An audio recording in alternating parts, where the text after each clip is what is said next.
Hi, I'm Mark Stotler, organist at St. Paul's in Leavenworth, and I'm here today to give you a tour of our historic organ. It had its beginnings in 1883. It was a Hook and Hastings from Boston, Massachusetts, and in the 1940s, it was modernized, electrified by Kilgan Organs of St. Louis. So here we go.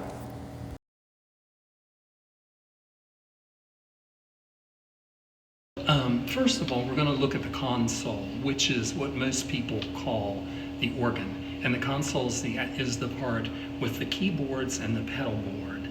And just wanted to show you some things on the outside of it, and then we'll take a look at the inside.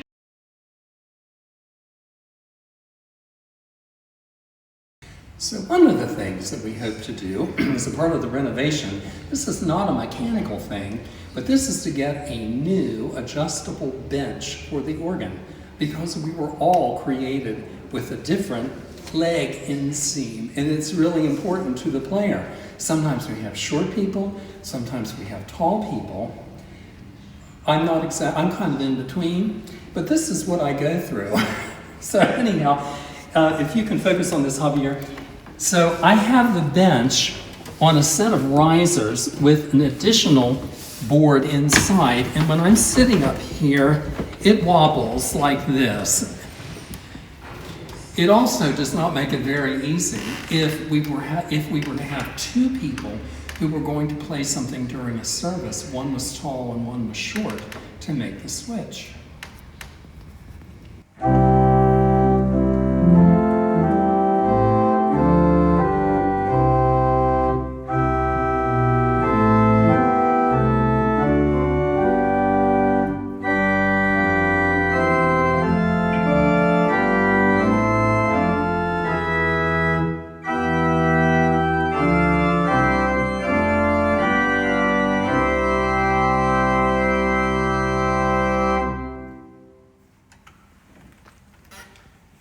You might like to see the keyboards that I play on every week. They are made of wood, but they are covered in ivory, and you can see the detail. Ivory is no longer used, thankfully. Oftentimes they're covered in plastic, sometimes they're covered in cow bone, but the reason is because an organist needs something that's got a bit of a porous texture for when we play. These are very special keyboards. Another thing about the console are these buttons called pistons. And they operate a lot like a preset button would on your car radio. So when you push one of the presets on your car radio, you know that you're going to be able to get whatever radio station you want immediately. That doesn't always happen for me. So each one of these I have programmed with certain sounds, and when I switch to another one, my alternate choice should come on. Sometimes what happens is that things come on that shouldn't. We'll see if we can get it to uncooperate.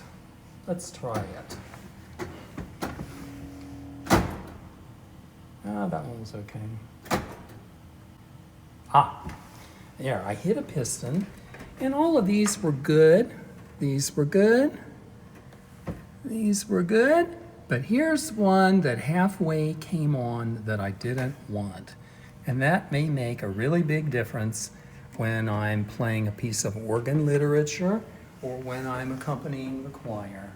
And I want to make rapid changes because my hands are busy playing and I don't have time to manually put them on, but I just take my thumb underneath and make the changes. Or I can go like that.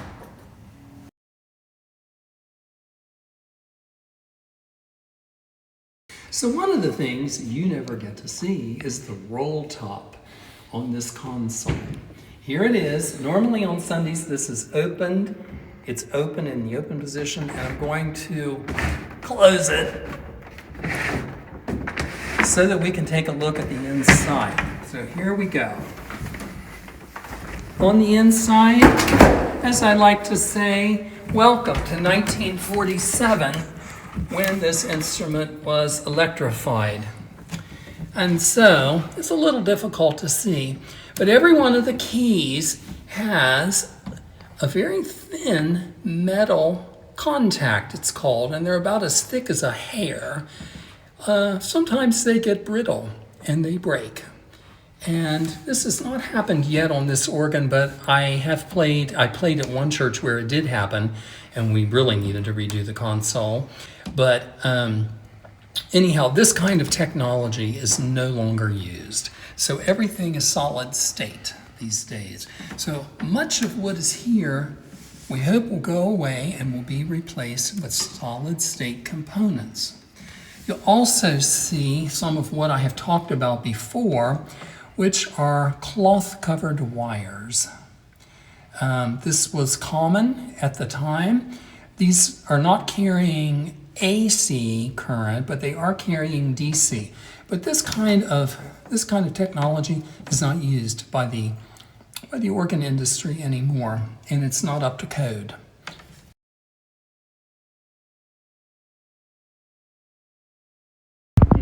So another one of the things that we need to repair on this organ are the swell shades. And the swell shades are like Venetian blinds. You can see light coming out from inside. They're like Venetian blinds, and they control the volume so that the organ can get soft or they can get loud whenever I operate one of the pedals. These swell shades are not working very well. One of the reasons is they require a lot of air. They're operated on a pneumatic from the blower, and so they're just not getting enough air to work anymore. And the technology has changed that we're no longer using swell shades operated by air, but they all have electric motors attached. But you can see this when I operate one of these big pedals. So, now you need to have eyes in both places. So when I shut this pedal, these should close all the way really fast. Here we go. 3, 2, 1. Do we see any light coming out? No. Well. I see a lot. Yes. Yes. They all have light coming out. They all have light coming out. So the shades are not closing all of the way, which means the organ does not get as soft as it should. And when I open the pedal, these should open like boom. Let's see if it does it. Here I go. 3, 2, 1. Oh, see how slow they go? I wanted to be loud 3 seconds ago, and they're still opening. And this, I'll take my hand in here to open up the whole way, which is what they should have done.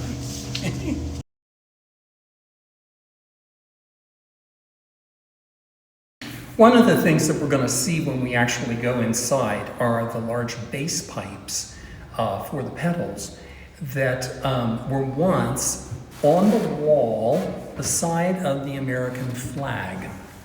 So I just thought you'd like to know that. So those pipes would have been here. They went all the way up the wall and they filled out this whole area. There was a reason for that.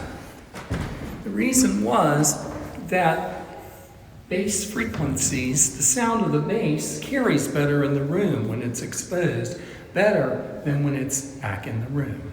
So we'll see that. So let's go inside.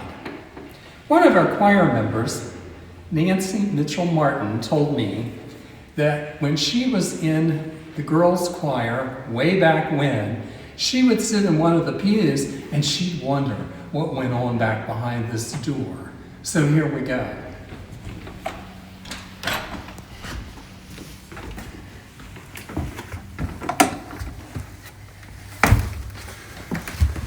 So welcome to the pipe chamber. It's very tight.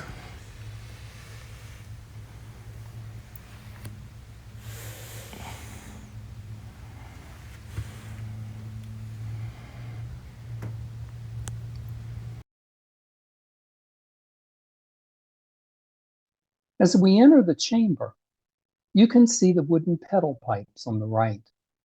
The tallest pipe is 8 feet. You'll also see faded stenciling that ornamented the pipes in 1883. Next, we have a view of the reservoirs that maintain the air pressure.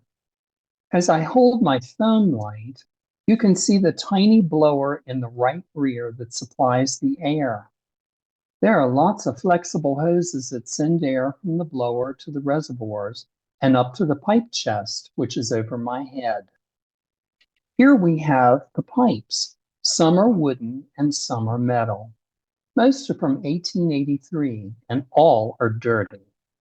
They'll be removed and given a bath, literally, and then revoiced to make them sound their best.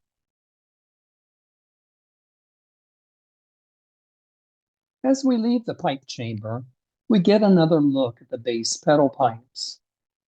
The openings at the bottom are the mouths where the sound is produced.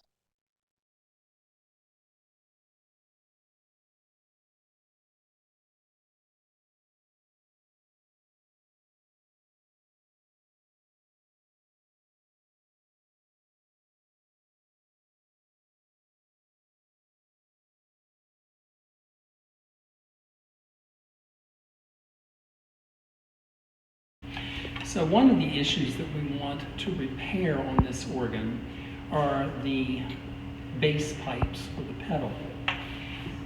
Those pipes are made of wood, they're made of pine, and over the years, 140 some years, some of those pipes have cracked.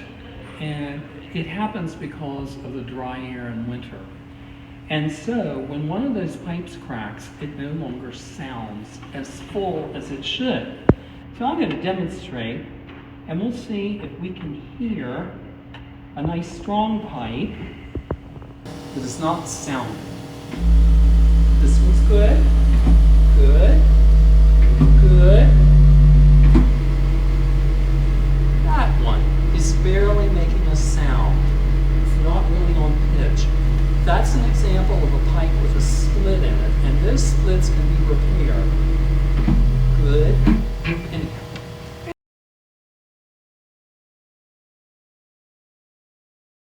So here we are in the back of the church. We're going to the basement to see the old blower.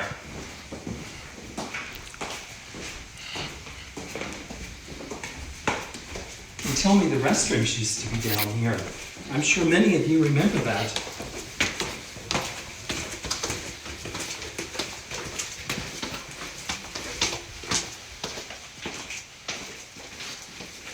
So, the old blower lives in this little room.